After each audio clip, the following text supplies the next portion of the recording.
que tu aurais le goût de dire à des jeunes qui ont commencé l'autoperfusion, puis ça peut être décourageant, tu sais, parce que c'est des jeunes qui essaient, des fois ils réussissent, des fois ils réussissent pas, puis ils sont sur le bord de dire j'ai besoin d'autres trucs, j'ai besoin de ça marche pas. Tu sais, qu'est-ce que tu as envie de leur dire pour les aider? Ben moi, je pense que, encore une fois, l'exemple, c'est sûr que quand on a le camp d'été qui nous permet d'être réunis Mm. en présence, c'est un très bel endroit pour voir d'autres jeunes de notre âge, puis partager nos expériences, puis voir comment l'autre fait, puis pouvoir intégrer ça. Et certainement, ben, nos infirmières leur en parler. Mm. Ce sont elles qui sont les expertes à ce niveau-là et qui peuvent nous expliquer peut-être que c'est dans la technique, c'est de la façon de s'y prendre un peu ou dans comment trouver la veine. Est-ce Ouais. qu'on arrive à bien trouver la veine ou donc revoir ensemble les étapes. Puis bon, peut-être qu'il y a des compresses qu'on peut faire ou il y a certaines choses qui peuvent être faites. Ça dépend aussi des genres de veines qu'on a, puis du Mm. bras ou du site d'injection qu'on a, puis c'est propre à chacun.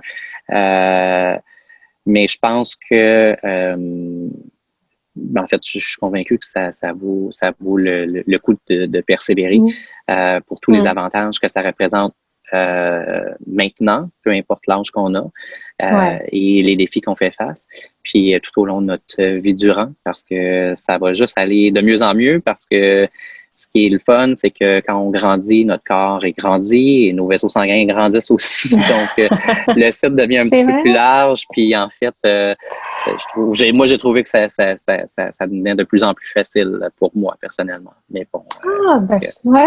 Ouais, ça, c'est intéressant. Qu'est-ce que tu aimerais dire aux parents? Tu sais, des fois, des parents, on veut tellement bien faire, puis on entend notre enfant qui est très jeune, qu'on juge très jeune, qu'on juge très petit, que déjà, nous, étant parents, on a de la difficulté à peut-être leur donner les soins ou les traitements.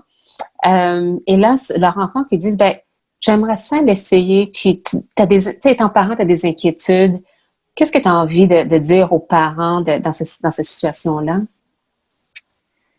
ben, je pense que comme pour n'importe quelle situation auquel qu'on a des inquiétudes, ce qui est une réaction normale du corps, puis la réalité humaine, euh, il y a différentes choses à faire pour les gérer, pour mieux faire avec ces Mm. inquiétudes-là. Et donc, se renseigner, prendre l'information, Mm. faire la liste de nos inquiétudes, puis des questions que ça représente, puis les adresser à un professionnel de la santé et à d'autres gens de la communauté avec la Société canadienne d'hémophilie section Québec. On a les rassemblements comme la fin de semaine familiale ou d'autres activités qui permettent justement d'échanger avec des gens qui sont passés par là, Mm. des personnes qui, par exemple, ben comme ma propre mère, elle a déjà passé par là il y a quelques années déjà. Ouais, Donc, ouais. bon, ça peut permettre un échange puis se dire, ben, on fait quoi?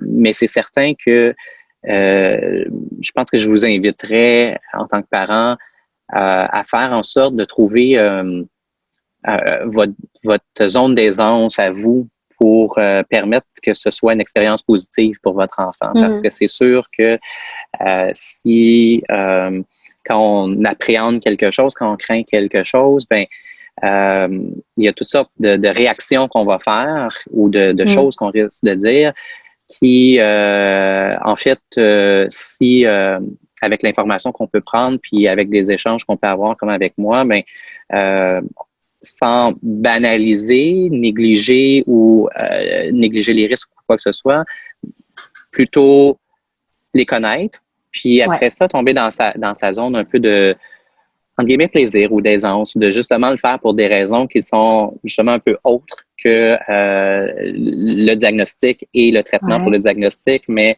ben moi je l'ai fait parce que c'était je voulais mon autonomie pour voyager puis me promener avec mes grands-parents, mais c'est sûr qu'il y a une grande question d'autonomie puis de liberté claire quand on repose sur un traitement par des professionnels de la santé ou quand on repose on dépend sur quelqu'un, c'est contraignant, ça nous limite, puis ça représente davantage, ça risque de représenter davantage de peur pour votre enfant que de se dire, si jamais il m'arrive quelque chose, je peux pas, il va falloir que j'aille, puis là, j'ai-tu quelqu'un autour qui va pouvoir régler ça pour moi, ou sinon, ça va prendre combien de temps et tout ça, puis bon, donc, ça simplifie quand même beaucoup le quotidien pour la suite. Ça fait une nette différence en termes il y a la question de l'autonomie, puis il y a vraiment la question de la douleur qui peut être prévenue quand on prend bien nos traitements de façon régulière et parce que les saignements, on le sait, c'est très douloureux, ça a des impacts, ça dure longtemps, puis en plus, ça fait des dommages à nos articulations, puis ça recrée des saignements plus facilement. Donc, d'éviter cette cascade-là, pour moi, c'était vraiment... c'est du bonbon. L'injection à ce moment-là, c'est du bonbon par rapport sinon à devoir subir la douleur des segments. Et merci. Merci Mylène, merci Geneviève. Merci. Bye.